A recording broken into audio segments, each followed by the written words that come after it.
비가 내리고 있었습니다. 잔잔하지만 끊임없이 떨어지는 빗소리가 마치 누군가의 울음처럼 장례식장 유리창을 때리고 있었죠. 하얀 국화꽃 냄새, 향 냄새, 그리고 젖은 검은 양복의 축축한 냄새가 섞여 있었습니다. 제단 위엔 하얀 옷을 입고 웃고 있는 딸 지은의 영정이 놓여 있었습니다. 사연에 앞서 당신 손끝에 구독 하나가 누군가의 이야기를 살립니다. 오늘도 당신 마음에 불을 켜드릴게요. 지은의 어머니 이정아는 손끝으로 사진의 뺨을 쓸어내렸습니다. 사진 속 딸은 환하게 웃고 있었지만 그 웃음이 이제는 영원히 멈췄다는 사실이 믿기지 않았어요. 그녀의 남편 박성호는 입술을 깨물며 조용히 상주성 옆에 서 있었습니다. 아무 말도 하지 않았죠. 그의 눈 밑에는 밤새 울다 부은 자국이 짙게 남아 있었습니다. 우리 지은이 그렇게 고생하더니 결국. 정화는 목이 메어 말을 잇지 못했습니다. 그때 옆에서 누군가 조용히 다가왔습니다. 그녀의 사위 강도윤이었습니다. 검은 마스크에 짙은 그림자처럼 굳은 얼굴. 그는 예의상 절을 하며 짧게 말했습니다. 장모님, 고생 많으셨습니다. 그의 목소리는 슬펐지만 이상하게도 눈은 젖어 있지 않았습니다. 정화는 그를 바라보다가 가슴 깊숙이 이상한 싸늘함을 느꼈습니다. 지은이가 마지막에 뭐라고 했나? 정화가 떨리는 목소리로 물었습니다. 잠시 침묵이 흘렀습니다. 도윤은 고개를 돌리며 작게 대답했습니다. 그냥 저보고 아이 잘 부탁한다고 했어요. 그 한마디에 정화의 눈물이 터졌습니다. 그녀는 자리에 주저앉아 엎드렸습니다. 우리 지은이가 마지막까지 엄마 생각은 안 하고 애 걱정만 했구나. 성우가 옆에서 조용히 손을 잡아주었습니다. 그의 손도 떨리고 있었죠. 시간이 흘러 조문객이 하나둘 돌아가고 장례식장은 적막해졌습니다. 남은 건 향 냄새와 빗소리, 그리고 무겁게 내려앉은 슬픔뿐이었습니다. 그때 도윤이 조용히 장모 앞에 봉투 하나를 내밀었습니다. 장모님, 이건 장례비 일부예요. 지은이 보험금 중 일부를 정리했어요. 정화는 고개를 저었습니다. 됐네. 우리 딸 장례는 우리가 감당하네. 하지만 도윤은 굳은 표정으로 말했습니다. 이건 도리예요. 지은이도 그렇게 원했을 겁니다. 그의 말투는 공손했지만 감정이 느껴지지 않았습니다. 그저 의무적으로 하는 말 같았죠. 정화는 그 봉투를 받지 않았습니다. 그 대신 성우가 대신 손에 쥐었습니다. 나중에 정리해서 돌려주겠네. 그날 밤 장례식장 문이 닫히고 모두가 돌아간 뒤 정화는 조용히 딸의 영정 앞에 앉았습니다. 촛불이 흔들리는 불빛 속에서 딸의 웃음이 살아있는 듯 보였죠. 그녀는 낮게 중얼거렸습니다. 지은아, 내 남편, 뭔가 느낌이 늘 이상해. 넌 그 사람 곁에서 행복했니? 눈물이 다시 흘러내렸습니다. 손끝으로 향을 피우며 정화는 속삭였습니다. 내가 대신 지켜줄게, 네 아들. 민재는 네 대신 이 엄마가 지켜줄게. 그녀는 그날 밤 다짐처럼 그렇게 말했습니다. 그러나 그 다짐이 훗날 자신을 가장 괴롭게 만들게 될 줄은 그때는 아무도 몰랐습니다. 비극은 언제나 이렇게 조용히 시작됩니다. 사랑했던 사람의 죽음 뒤에는 언제나 진실이 숨어 있죠. 그리고 그 진실은 곧 세상을 뒤흔들 폭풍이 됩니다. 장례가 끝난 지 3일째 되던 날이었습니다. 하얀 국화꽃이 시들고 향 냄새가 빠져나간 빈집엔 정막만 남았습니다. 정화는 식탁 위에 놓인 딸의 사진을 바라보고 있었습니다. 사진 속 지은은 여전히 환하게 웃고 있었지만 그 미소가 이제는 마음을 더 아프게 했죠. 남편 성우는 조용히 커피잔을 내려놓았습니다. 여보, 이제 도윤이한테 뭐라도 도와줘야 하지 않겠나. 뭘 도와? 벌써 장례비도 다 정리했잖아. 그놈 혼자 일하면서 애까지 키운다고 하면 지은이도 하늘에서 걱정할 거야. 정화는 말없이 시선을 피했습니다. 그녀의 마음속엔 아직도 무언가 걸려 있었거든요. 도윤의 눈빛, 그 무표정함, 장례식 내내 한 번도 울지 않았던 그 얼굴. 그녀는 고개를 저었습니다. 그 사람은 슬퍼하지 않았어요. 지은이를 사랑하던 사람이면 그렇게 담담할 수가 없어요. 성우는 한숨을 쉬었습니다. 여보, 사람마다 다르지 않나? 남자는 가슴으로 우는 법이야. 하지만 정화는 고개를 저으며 중얼거렸습니다. 아니야, 뭔가 이상해. 뭔가 숨기고 있어. 며칠 뒤 도윤이 아이 민재를 데리고 집에 들렀습니다. 민재는 올해 4살, 아직 말을 서툴게 하는 어린아이였죠. 민재야, 우리 민재 왔네. 정화는 아이를 품에 안았습니다. 하지만 아이의 얼굴에는 생기가 없었습니다. 정화가 물었습니다. 우리 민재 밥 잘 먹어? 아이는 조용히 고개를 끄덕였지만 그 눈빛엔 뭔가 두려움이 깃들어 있었습니다. 도윤은 그 모습을 보며 어색한 미소를 지었습니다. 요즘 낯을 많이 가려서 그래요. 아무래도 엄마가 없어서 그런가 봐요. 성우는 말없이 그를 바라보다가 물었습니다. 자네, 회사는 괜찮나? 네, 지난주에 복직했습니다. 다만 요즘 돈이 좀 빠듯하네요. 그 말에 정화의 표정이 굳었습니다. 성우는 조심스레 말을 꺼냈습니다. 사실 우리도 생각을 좀 해봤네. 정화가 그를 말리려 했지만 이미 늦었습니다. 지은이가 살아있었다면 이 돈은 다 그 아이 몫이었을 거야. 이젠 이 돈 우리 손주 민재에게 물려주겠네. 10억이야. 정화의 손에서 물컵이 떨어졌습니다. 여보, 그 돈은 괜찮아. 우리 이제 쓸 일도 별로 없잖아. 성우의 눈빛엔 결심이 담겨 있었습니다. 도윤은 놀란 듯 눈을 크게 떴다가 곧 고개를 숙였습니다. 장인어른, 이렇게까지는. 조만간 자네 계좌로 보내겠네. 잘 뒀다가 우리 민재에게 써주게. 그게 지은이 뜻일 테니까. 정화는 아무 말도 하지 못했습니다. 손끝이 떨렸고 그 떨림이 이상하게 멈추질 않았습니다. 그녀의 가슴 어딘가에서 아주 작게 무너지는 소리가 났죠. 그날 밤 정화는 잠이 오지 않았습니다. 남편은 이미 곤히 잠들었지만 그녀는 혼자 부엌불을 켜고 의자에 앉아 있었습니다. 그리고 중얼거렸습니다.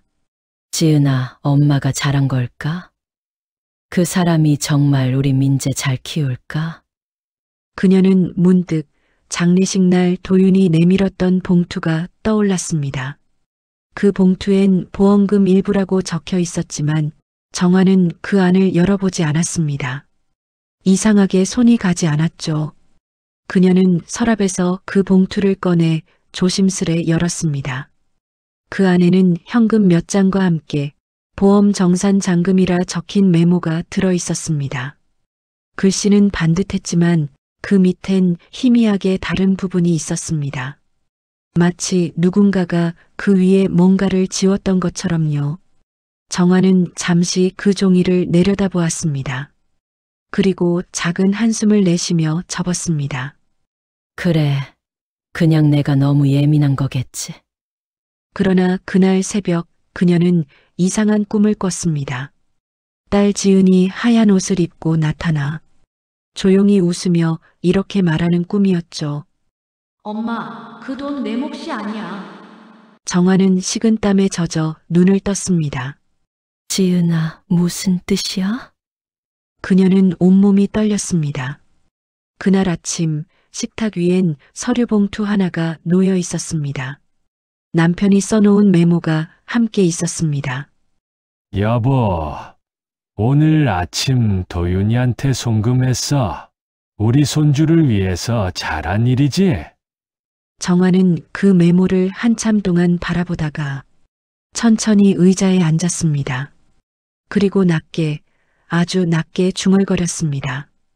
아니야, 뭔가 잘못됐어. 그녀는 창밖을 바라봤습니다. 비는 멎었지만 하늘은 여전히 잿빛이었습니다. 그녀의 예감은 틀린 적이 없었습니다. 그리고 이번만큼은 그 불길한 예감이 현실이 되려 하고 있었죠. 일주일 뒤 정화는 손주 민재를 보기 위해 사위의 집을 찾아갔습니다. 이미 전화를 걸어 민재 보고 싶다며 양해를 구했지만 전화기 너머로 들려온 도윤의 목소리는 어딘가 불편했습니다. 장모님, 요즘 회사 일이 좀 많아서 이번 주는 좀 힘들 것 같습니다. 잠깐 얼굴만 보고 갈게. 간식도 사놨고. 알겠습니다. 그럼 저녁 전에 오세요. 전화를 끊자 정화는 한참 동안 가만히 서 있었습니다.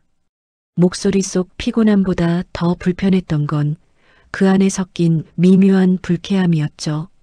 그녀는 조용히 장바구니를 들었습니다. 안에는 민재가 좋아하던 귤과 젤리 그리고 직접 만든 갈비찜이 담겨 있었습니다. 오늘은 꼭 웃는 얼굴로 보고 와야지. 스스로 다짐하듯 중얼거리며 현관문을 나섰습니다. 도윤의 집 앞에 도착했을 때 해는 이미 져 있었습니다. 불이 켜진 거실 창 너머로 그림자가 어른거렸습니다. 문을 두드리자 안에서 서두르는 발소리가 들렸습니다. 누구세요? 낯선 여자의 목소리였습니다. 정화는 순간 멈칫했습니다. 저 민재 할머니예요. 아이 아빠 있어요? 아, 네, 잠시만요. 잠시 후 문이 열렸습니다. 안에는 젊은 여자가 서 있었습니다. 짙은 화장의 반팔 티셔츠, 짧은 반바지 차림이었죠. 그녀는 웃으며 말했습니다. 안녕하세요. 전 민재 봐주는 가사도우미예요. 아, 그래요? 정화는 어색하게 미소를 지으며 거실 안을 둘러봤습니다. 테이블 위엔 빈 맥주캔과 컵라면, 그릇이 놓여 있었고 TV에선 예능 소리가 요란하게 흘러나왔습니다. 민재는 자고 있나요? 아, 방에요? 좀 피곤했나 봐요. 정화는 조심스레 방문을 열었습니다. 어둡고 조용한 방 안 작은 몸이 구석에서 웅크린 채 잠들어 있었습니다. 이불도 덮지 않은 채 옆에는 반쯤 비어있는 과자 봉지와 물컵 하나가 놓여 있었죠. 민재야. 그녀가 다가가 이불을 덮어주려는 순간 아이의 팔에 작은 멍 자국이 보였습니다. 정화는 숨을 삼켰습니다. 이건 뭐지? 살짝 손끝으로 닿자 아이가 흠칫하며 몸을 움츠렸습니다. 순간 방 밖에서 문득 남자의 목소리가 들렸습니다. 어머니 오셨어요? 도윤이었습니다. 정화는 급히 아이를 눕히고 자리에서 일어섰습니다. 민재가 멍이 들었던데. 어디 다친 건가? 도윤은 잠시 말을 잇지 못했습니다. 아, 그게 놀다가 넘어졌어요. 요즘 좀 덜렁대서요. 그의 웃음은 억지스러웠습니다. 정화는 아무 말도 하지 않았습니다. 그 대신 거실을 바라봤습니다. 소파 옆에 놓인 쇼핑백, 그 안에는 새 구두와 명품 브랜드 로고가 선명한 상자가 보였습니다. 요즘 회사 어렵다면서 이런 건 다 뭔가. 그녀의 말투에는 냉소가 섞였습니다. 아, 이건 선물이에요. 거래처에. 그래? 거래처에 명품을 선물할 정도면 힘들진 않겠네.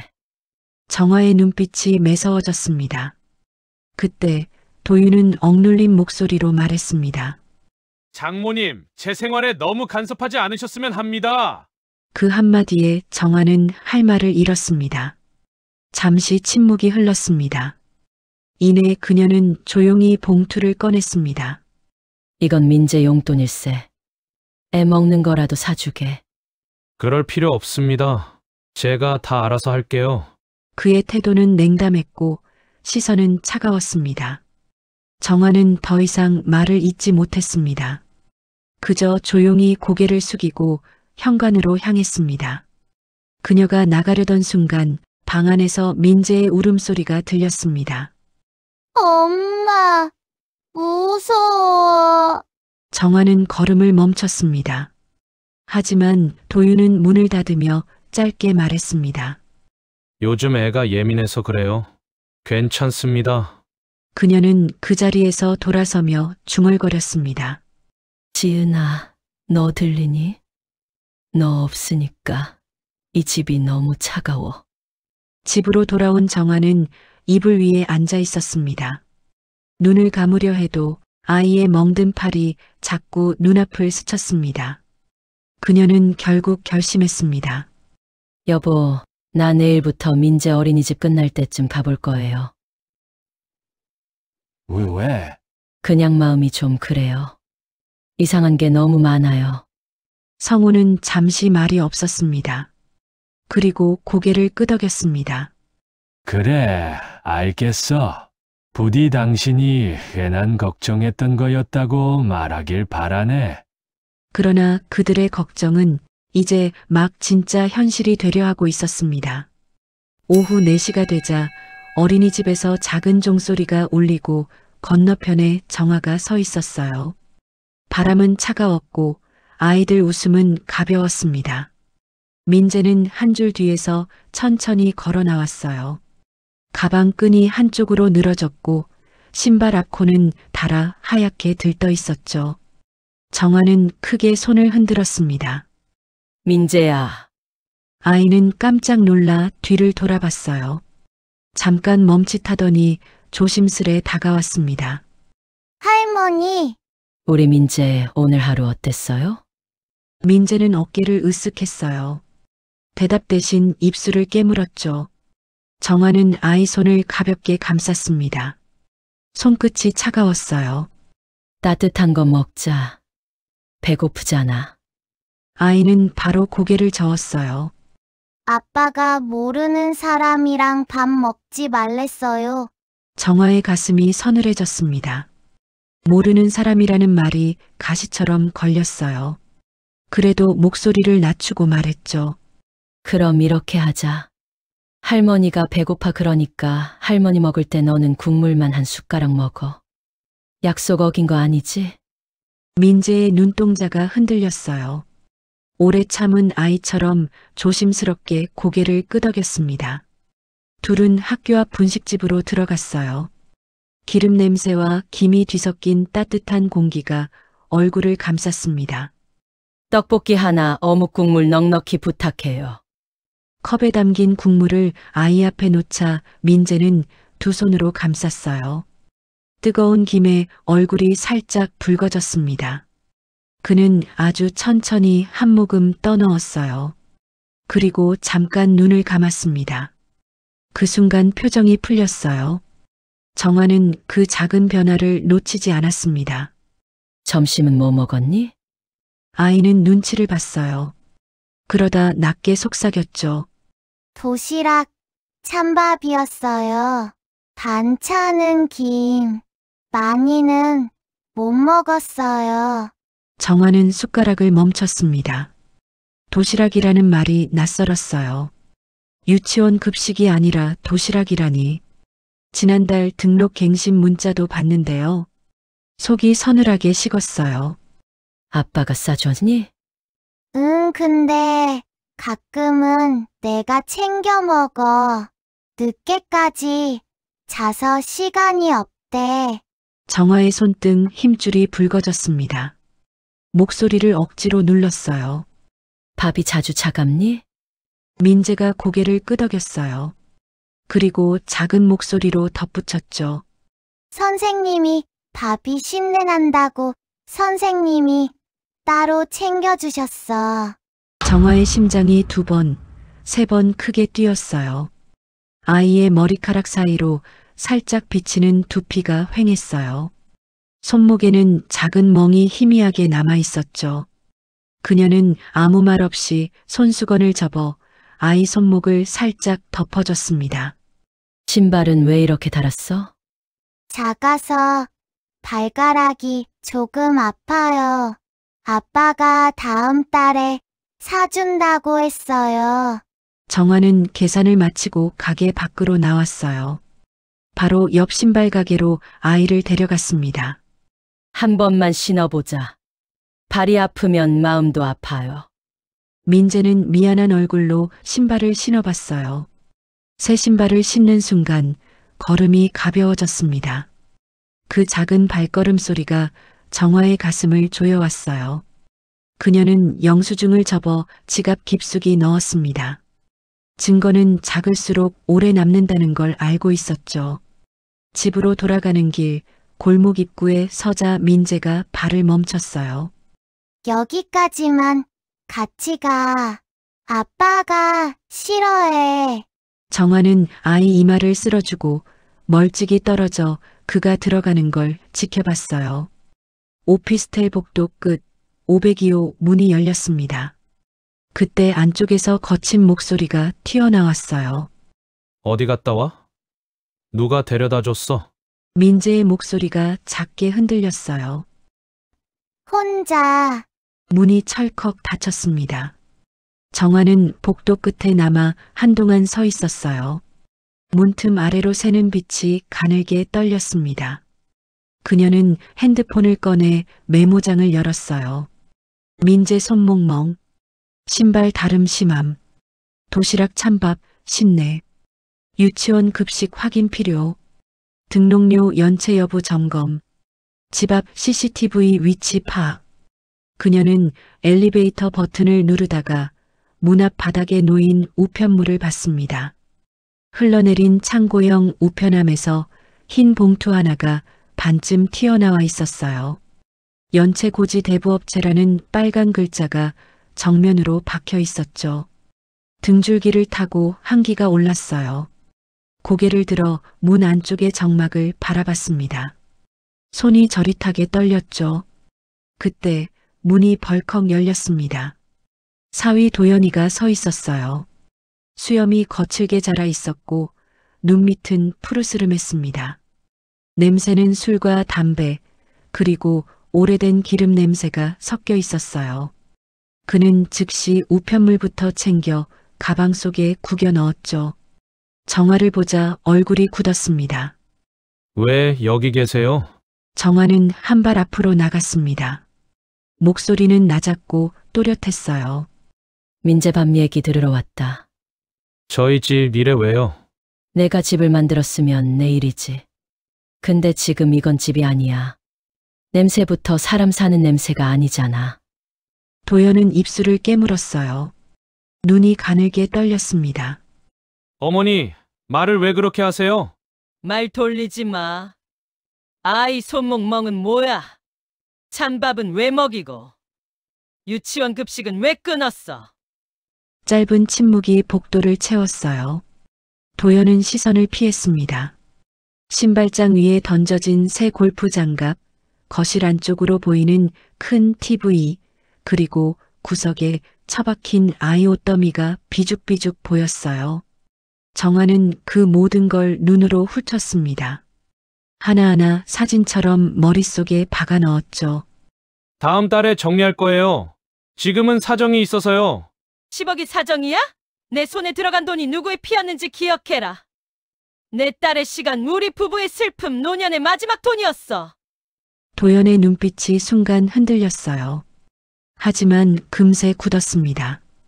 그 돈 다 아이를 위해 썼어요. 정화는 짧게 웃었습니다.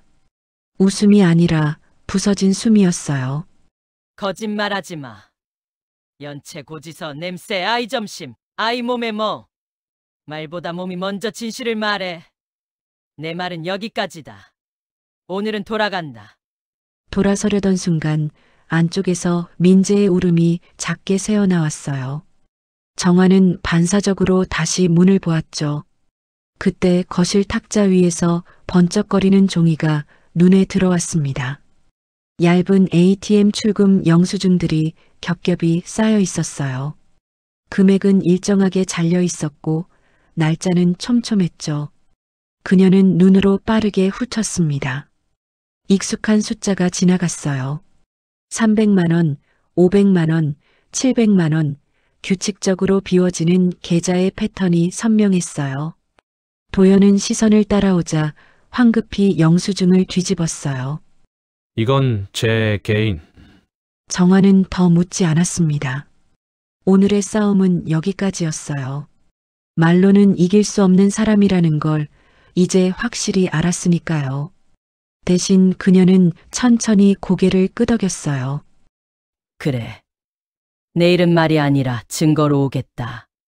엘리베이터 문이 닫히는 동안 복도 끝 조명이 깜빡였어요. 쇠문 뒤에서 아이의 흐느낌이 얇게 흔들렸습니다. 정화는 주먹을 쥐었어요. 손바닥에 손톱이 파고들었죠. 아프다는 감각이 오히려 정신을 맑게 했습니다.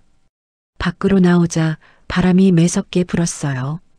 그녀는 외투깃을 세우고 골목 끝 CCTV를 올려다봤습니다. 렌즈에 비친 자신이 작게 떨리고 있었어요. 핸드폰을 들어 번호를 눌렀습니다. 여보, 오늘 확인했어.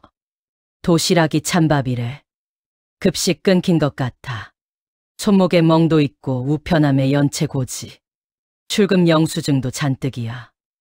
내일 바로 변호사 만나자. 그리고 유치원, 아파트 관리실, CCTV. 순서대로 가자. 정화는 한번 크게 숨을 들이켰습니다. 입술이 말랐어요. 하지만 눈빛은 또렷했습니다. 그래. 아이부터 지키자. 우리 딸이 못 지킨 거 우리가 끝까지 지키자. 그녀는 전화를 끊고 다시 한번 오피스텔을 돌아봤어요.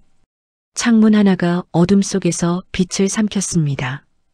그 불빛이 꺼지기 전에 해야 할 일이 많다는 걸 정화는 잘 알고 있었어요.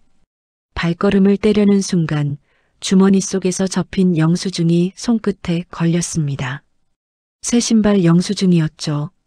그녀는 그것을 지갑 가장 깊은 칸에 옮겨 넣었습니다. 작은 증거가 아이의 발을 지키듯 작은 기록이 진실을 지킬 거라고 믿었어요. 그 밤 집으로 돌아온 정화는 식탁에 노트를 펼쳤습니다. 페이지 맨 위에 날짜를 적고 천천히 글자를 새겼습니다. 정화는 새벽 기도를 마친 뒤에도 집으로 돌아오지 않았습니다. 그녀의 손에는 낡은 휴대폰 하나가 쥐어져 있었어요. 그건 세상을 떠난 딸 지은의 휴대폰이었습니다. 사고 후 경찰에서 인계받아 지금까지 서랍에 넣어두었죠. 하지만 요즘 그 전화로 계속 문자가 오고 있었습니다. 지은 고객님, 민재 어린이집 3개월 급식비가 미납되었습니다. 지은 고객님, 치과 진료비 결제가 확인되지 않아 예약이 취소되었습니다. 정화는 화면을 바라보며 손끝이 떨렸습니다. 어떻게 이걸 해결할 돈도 없다는 거야? 그녀의 머릿속엔 10억이란 숫자가 떠올랐습니다. 지은이 떠난 후 도연에게 민재 잘 키워달라며 건넨 그 돈이었죠. 그 돈으로 아이가 이토록 힘들게 지내고 있다니 도저히 믿을 수 없었습니다. 그녀는 오래 묵혀둔 지은의 메일함을 열었습니다. 딸이 살아있을 때 생활비 관련 대화가 몇 개 남아 있었습니다. 엄마, 도연이 회사가 잠깐 어려워서 직원 계좌로 돈 보내달래요. 사업 때문에 개인 계좌는 쓰기 곤란하대요.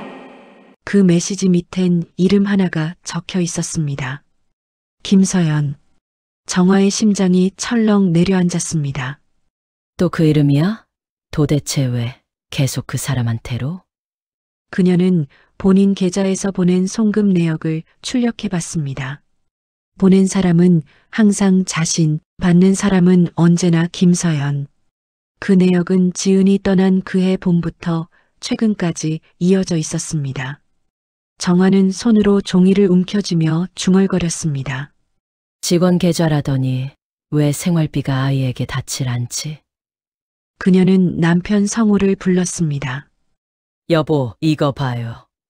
지은 전화로 문자가 계속 와요. 급식비, 병원비, 학원비까지 다 미납이에요. 성우가 안경을 벗고 눈을 찡그렸습니다. 그럼 그 돈은 대체 어디로 간 거야? 도현이 말하길 사업하는데 통장 묶여서 직원 이름 빌린 거래라던데 그게 거짓말이면 성우의 손이 떨렸습니다. 거짓이면 그건 사기지. 그리고 도현은 우리 딸의 돈을 훔친 거야. 정화는 곧바로 증거를 정리했습니다. 딸 지은의 휴대폰에 온 미남 문자 캡처, 본인 계좌의 송금 내역서, 송금받은 이름 김서연. 이걸로도 충분히 의심할 근거는 있어요. 그녀는 변호사 사무실을 찾아갔습니다. 검은 정장 차림의 변호사는 서류를 넘기며 말했습니다. 사위 명의의 계좌를 직접 조회할 수는 없습니다. 다만 본인 통장에서 나간 돈의 흐름을 근거로 사실조회 신청은 가능합니다. 특히 수취 계좌가 제3자 이름이라면 그 사람의 법적 관계를 명확히 해야죠. 정화는 고개를 끄덕였습니다. 그 사람 도현 회사 직원이라더군요. 하지만 우리 손주는 지금 제대로 밥도 못 먹어요. 변호사는 한숨을 쉬며 메모를 남겼습니다. 이건 명백히 의심할 여지가 있습니다. 법적으로 확인 요청하면 자금 사용처를 밝힐 수 있습니다. 사무실을 나서며 정화는 창밖을 바라봤습니다. 유리창에 비친 자신은 이미 지난 몇 달 동안의 고통으로 늙어 있었어요. 그래도 이대로는 안 돼. 우리 지은이와 민재를 위해서라도. 집에 돌아온 정화는 남편이 유치원에서 데리고 온 민재를 품에 안았습니다. 아이는 파란 눈송이 스티커를 붙인 공책을 펼쳐 보여줬습니다. 할머니, 이게 우리 집이에요. 그림 속엔 집이 2개 있었습니다. 하나는 회색, 하나는 노란색. 이건 아빠 집이고, 이건 할머니 집이에요. 아빠 집은 추워요. 근데 할머니 집은 따뜻해요. 정화의 눈시울이 붉어졌습니다. 그녀는 아이의 머리를 쓰다듬으며 다짐했습니다. 그래, 이제 할미가 따뜻하게 해줄게. 내 엄마도 그걸 바랄 거야. 밤이 깊어갈수록 그녀의 손길은 바빠졌습니다. 휴대폰 문자 캡처, 송금 내역, 급식비 고지서, 모든 파일을 스캔해 한 폴더에 정리했습니다. 파일명은 단 하나, 지은의 진실. 새벽녘 정화는 딸의 사진 앞에 앉았습니다. 지은아, 내 전화기가 이렇게 많은 걸 알려주네. 이제 엄마가 그 증거로 싸울게. 도현이 내 이름을 더럽히지 못하게 할게. 그리고 다음 날 그녀는 법원 앞에서 깊게 숨을 들이쉬었습니다. 이제부터는 눈물이 아닌 증거로 말할 시간이었습니다. 법원 복도는 적막했습니다. 서류를 들고 서 있는 정화의 손끝이 미세하게 떨렸습니다. 이제 모든 것이 드러날 시간이었죠. 그녀는 이미 지난밤 지은의 휴대폰에서 확보한 문자, 송금 내역, 그리고 김서연 이름이 적힌 계좌 명세서를 증거로 제출했습니다. 오늘은 그 증거가 세상에 공개되는 날이었습니다. 재판관이 차분히 서류를 넘기며 입을 열었습니다. 피신청인 도현 씨 해당 자금 10억 원은 고 지은 씨의 유산이 맞습니까? 도현은 마른 침을 삼켰습니다. 네, 맞습니다. 하지만 전 그 돈을 제 아이 양육비와 사업재기 자금으로 사용했습니다. 그 말에 정화의 눈이 번뜩였습니다. 거짓말, 아직도 거짓말이야? 재판관이 다시 물었습니다.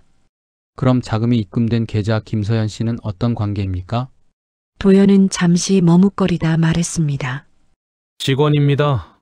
회사 통장이 묶여서 임시로 잠깐 빌린 겁니다. 그때 변호사가 일어나 한 장의 문서를 제출했습니다. 존경하는 재판장님, 이 계좌로 입금된 돈의 사용 내역을 확인했습니다. 해외 카지노 사이트, 명품 브랜드 결제, 그리고 한 아파트 매입 자금이 있습니다. 도현의 얼굴이 굳었습니다. 그건 오해입니다. 회사 접대용으로. 하지만 변호사는 말을 잘랐습니다. 접대용이라 하기엔 이상하죠. 매입한 아파트의 명의자는 김서연, 바로 피신청인의 직원이자 현 여자친구입니다. 법정 안의 공기가 얼어붙었습니다. 정화는 손으로 입을 틀어막았습니다. 여자친구라니, 내 딸이 떠난 지 얼마나 됐다고. 재판관이 고개를 들며 도연을 바라봤습니다. 도연 씨 사실입니까? 예, 그럼 해당 자금은 사업 목적이 아닌 개인 용도 그리고 제3자 부동산 취득에 사용된 것이군요. 잠깐만요. 전 단지 너무 외로웠어요. 제가 행복해야 아이도 행복할 것 같아서 그 돈은 잠시 빌린 겁니다. 다시 돌려놓을 생각이었어요. 정화가 자리에서 벌떡 일어섰습니다. 빌린 돈, 그건 우리가 내 딸을 위해 피땀 흘려 모은 돈이야. 민재가 굶고 있는 동안 넌 도박하고 여자한테 집을 사줬다고. 도연은 얼굴을 찡그리며 반박했습니다. 민재는 잘 지내요. 제가 다 챙겼어요. 정화는 손에 쥔 증거 서류를 내던졌습니다. 챙겨. 아이가 급식비도 못 내서 어린이집에서 밥도 못 먹고 있는데. 재판관이 조용히 정화를 말렸지만 이미 분위기는 끝났습니다. 변호사가 마지막으로 말을 이었습니다. 피신청인의 행위는 명백히 배임에 해당합니다. 장인 장모가 준 10억은 민재 양육비로 지정되어 있었습니다. 그러나 도현 씨는 이를 사적으로 유용했고 그 과정에서 김서연 씨와 공모한 정황도 뚜렷합니다. 도연의 얼굴이 하얗게 질렸습니다. 아니, 서연이는 몰랐어요. 그건 제가 시킨 겁니다. 그 말이 끝나기도 전에 방청석 뒤쪽 문이 열렸습니다.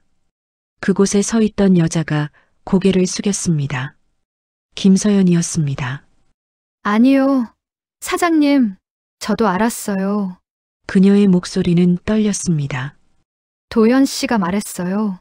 이 돈만 돌리면 우리 새 인생 시작할 수 있다고. 그래서 저도 믿었어요. 근데 이제 더는 거짓말 못하겠어요. 법정안은 숨소리 하나 없이 조용했습니다. 도연은 자리에서 벌떡 일어나 소리쳤습니다.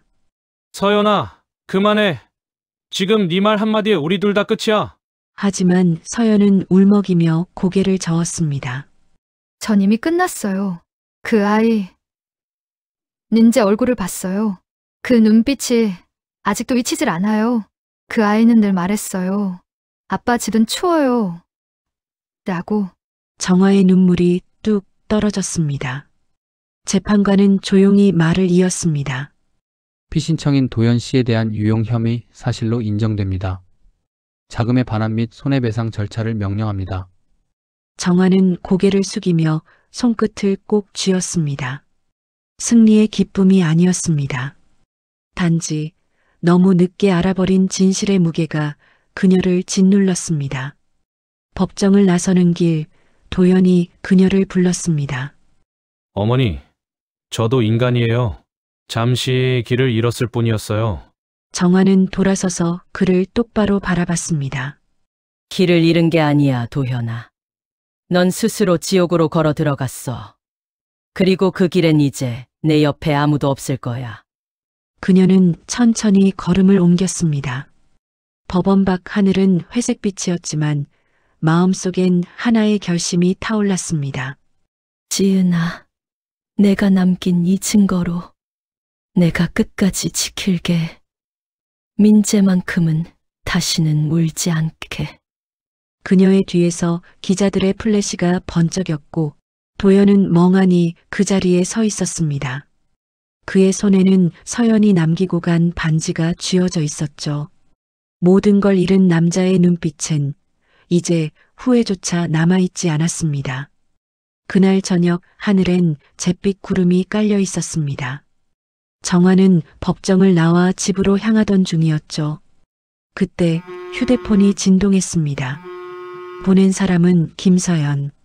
민재 할머님, 저도 이제 그만 숨고 싶어요.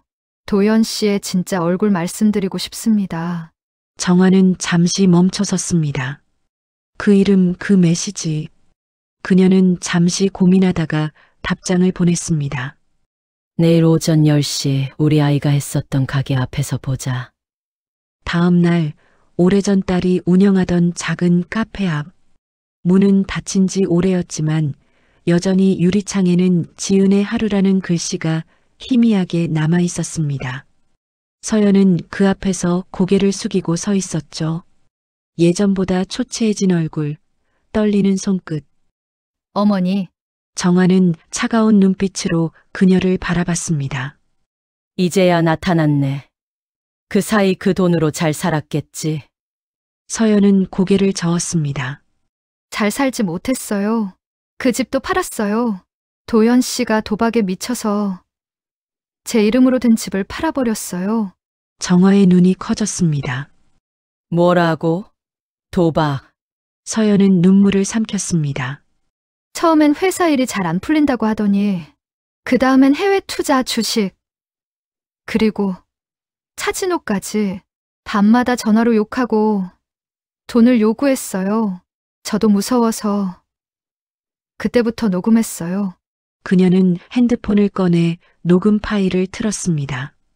서연아, 이번 판만 이기면 끝이야. 민재는 키워야 할 거 아니야.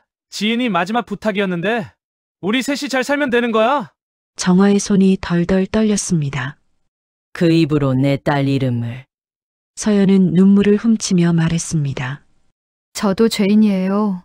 처음엔 도와준다고 믿었어요. 근데 점점 그 돈이 뭐였는지, 왜 그렇게 쉽게 썼는지 이젠 감당이 안 되더라고요. 정화는 잠시 침묵했습니다. 그리고 낮은 목소리로 물었습니다. 그럼 민재는 지금 어디 있지? 서연은 눈을 피했습니다. 그건 저도 몰라요. 도연 씨가 얼마 전부터 아이를 데리고 다른 곳으로 이사했어요. 연락도 안 돼요. 그 한마디에 정화의 심장이 멎는 듯 했습니다. 이사, 아이를 데리고. 네, 아마도 해외로 나가려는 것 같아요. 그 사람 요즘 통장에 있던 돈 전부 현금으로 바꿨어요. 정화는 즉시 자리에서 일어섰습니다. 그만 됐어. 경찰에 가야겠어. 하지만 서연이 팔을 붙잡았습니다. 어머니, 잠깐만요. 저 도연 씨랑 같이 있었던 사람이에요. 제 증언이 필요하다면 제가 나설게요. 정화는 서연을 바라봤습니다. 그녀의 눈엔 죄책감이 가득했고 그 속에서 어렴풋이 지은의 얼굴이 겹쳐 보였습니다. 좋아요. 그럼 함께 가요. 그 사람이 지은 이름으로 저지른 모든 죄. 이제 우리가 끝내야 해요. 두 사람은 함께 경찰서로 향했습니다. 서연은 조서를 쓰면서 떨리는 목소리로 도연의 모든 행동을 털어놨습니다.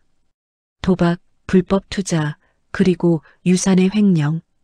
그녀의 진술이 끝날 때쯤 경찰관이 고개를 끄덕이며 말했습니다. 신속히 체포영장 발부 요청하겠습니다. 밖으로 나온 정화는 숨을 길게 내쉬었습니다.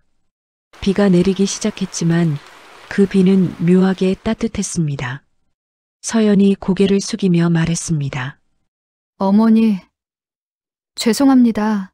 저 같은 인간이 무슨 사죄를 하겠어요. 정화는 조용히 대답했습니다. 서연 씨도 용서란 게 얼마나 어려운지 알았을 거야. 하지만 진심으로 뉘우친다면 언젠가는 용서받을 수도 있겠지. 서연은 울먹이며 물었습니다. 민재는 괜찮겠죠? 정화는 고개를 끄덕였습니다. 괜찮게 만들어야지. 그게 내가 살아있는 이유야. 멀리서 천둥 소리가 울렸습니다. 그리고 정화의 눈에는 한 줄기 눈물이 흘렀습니다.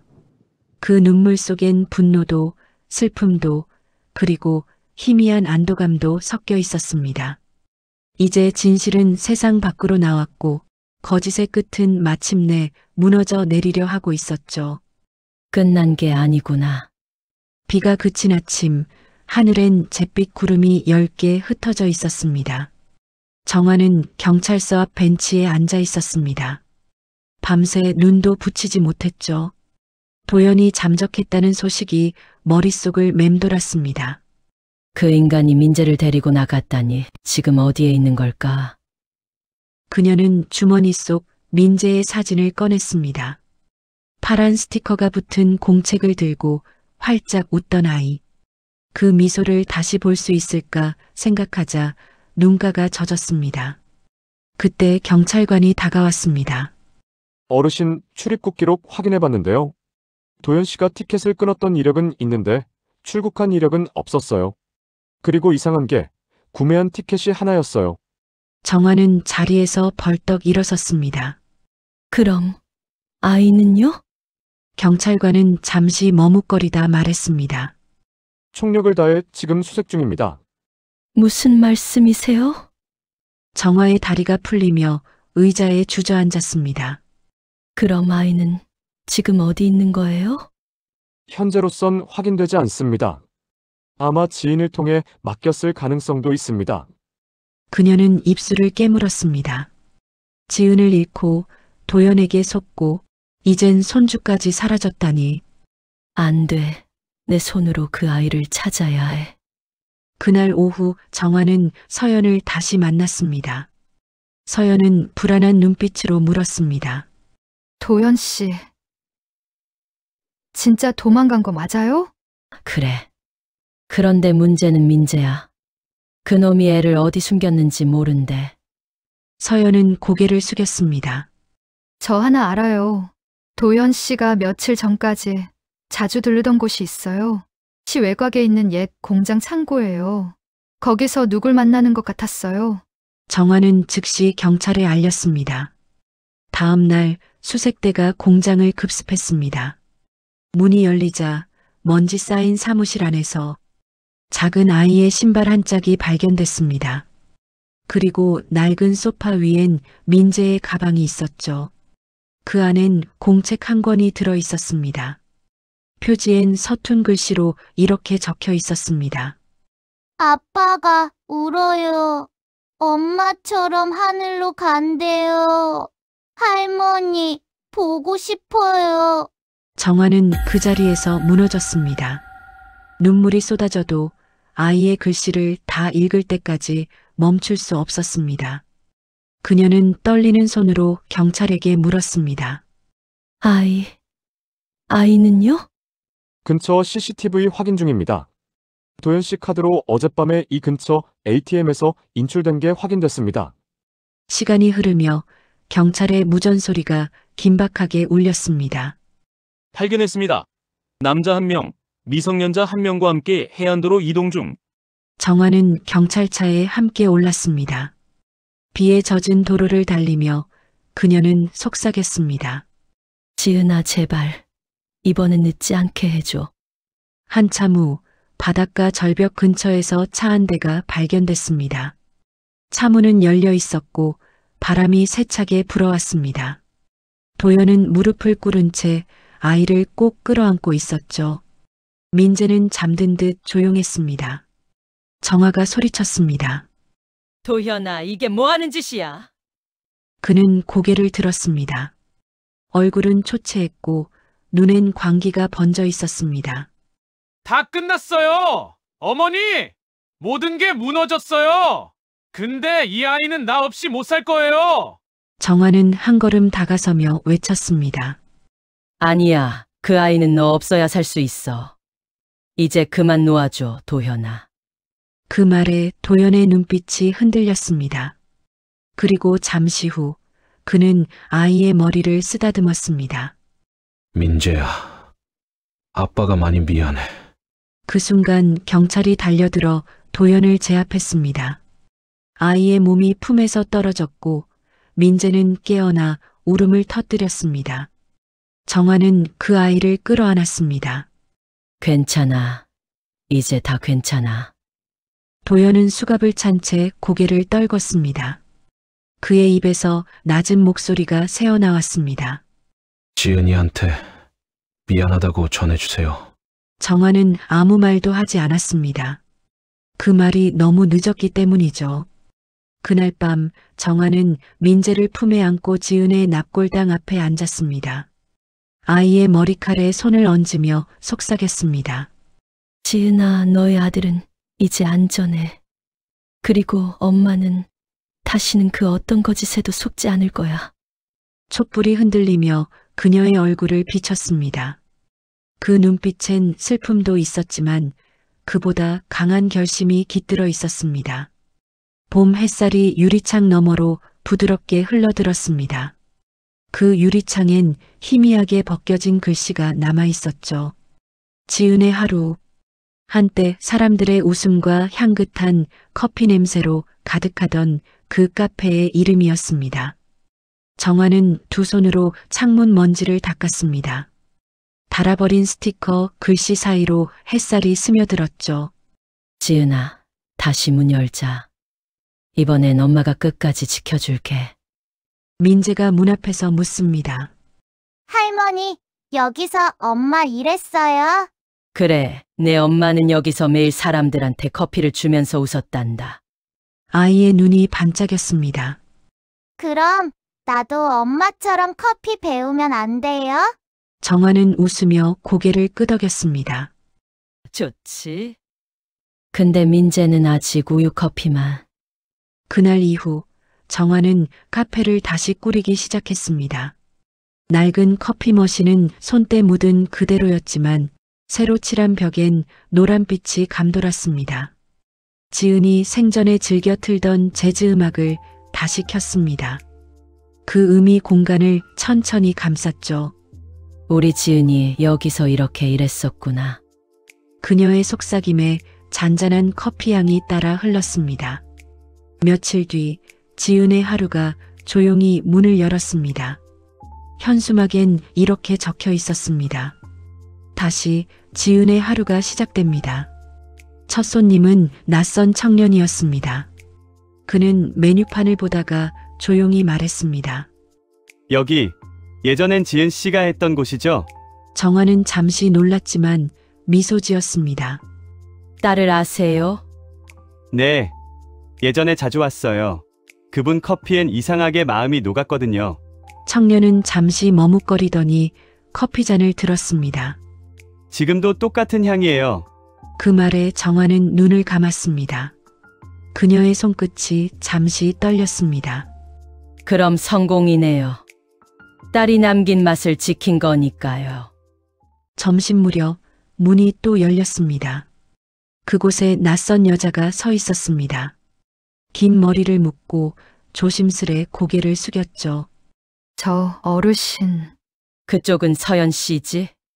서연은 고개를 들지 못했습니다. 손에는 봉투 하나가 들려 있었습니다.